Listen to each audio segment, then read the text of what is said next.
kuna miradi ambayo tekelezwa na dharura ya kiuchumi. Ambayo ni miradi pesa dharura inatoka kikuu ile inakuja pamoja dharura. Yaani dharura yetu wanasema ni agency ambayo kutegemea. Wewe kataifa ya uchumi miradi yote ilikuwa na dharura ya dola shilingi bilioni 8.8. Bilioni 8.8. Kuna miradi ambayo itekelezwa na TANROADS. TANROADS itekeleza mradi mkubwa wa shilingi bilioni 1. Hii midogo ya kuweka akaunti barabara kutoka Mwakibaki kia kuikabidhi. Lakini kuna miradi ambayo inatekelezwa ambayo ni miradi ya wadau wa maendeleo. Kwa hiyo kwenye kata yetu yote miradi ya wadau wa maendeleo wale marafiki wote wakibali kama ni barabara wanatengeza wengine. Pendekezo miradi ya shilingi bilioni 1.9. Kwa hiyo ukiangalia sisi tupata miradi mingi sana kutoka TARURA. Lakini kuna miradi ambayo ni ya DPP. Hii miradi ya DPP ndio ambayo tumekaa vikao. Tumekaa kwa TBD. Tumekaa RN asanteni.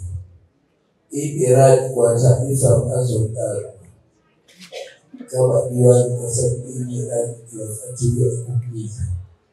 Hii miradi ipo kwenye historia ya ununuzi. Ukifuatilia na kutakaza weke viti watu na ambao wakikiuzia na ikifia. Kwa hivyo kuyaazika matumizi. Lakini labda tunakumbushi vitu.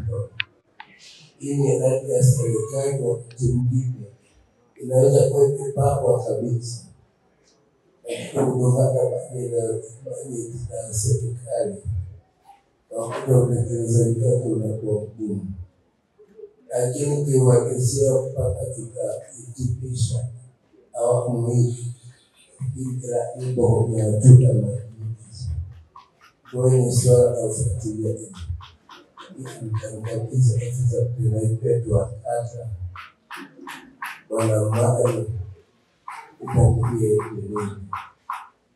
Kwa mujibu wa kalenda mpaka tarehe 20 mwezi wa 6 baraza la jumuiya litachukuliwa kwenye nafasi. Kwa hiyo tunaye afisa wetu hapa tumeshia vizuri ametoa ushirikiano mkubwa katika utendaji wa kazi na pia ataendeleza vizuri. Kwa hiyo naona ndio ufafanuzi kwamba katika mapambano ya kuleta maendeleo ya imegawanyika katika sehemu mbalimbali.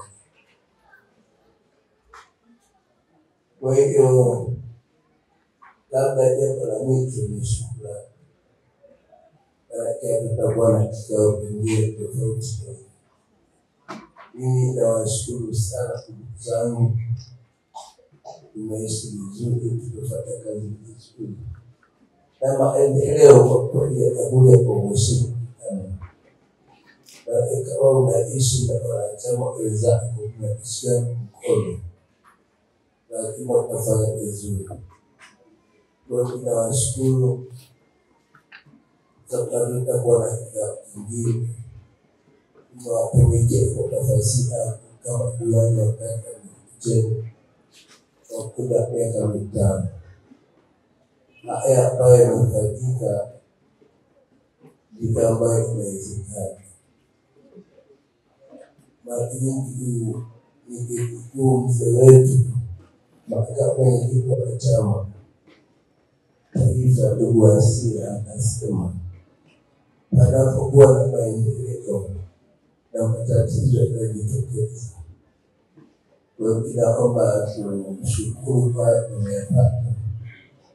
Tunamshukuru sana rais wetu Dr. Samia Suluhu Hassan. Kwa kweli ametufanyia jambo kubwa sana. Sasa kwa kipindi cha miaka mitano, nadhani wote mnaona mabadiliko. Kwa hiyo tumshukuru sana. Kwa miradi ya serikali, miradi ya wadau wa maendeleo, juhudi zake. Kwa sababu hiyo mdau wa maendeleo aweze kujua yake kufanya kitu. Lazima kuwe na mazingira wezeshi ya kufanya kazi kwa taifa la Tanzania. Kwa hiyo mimi naomba wale wachache na waongezeka na washukuru kwa kufikiria kufanya kazi kwa miaka mitano. Naomba kuwasiliana.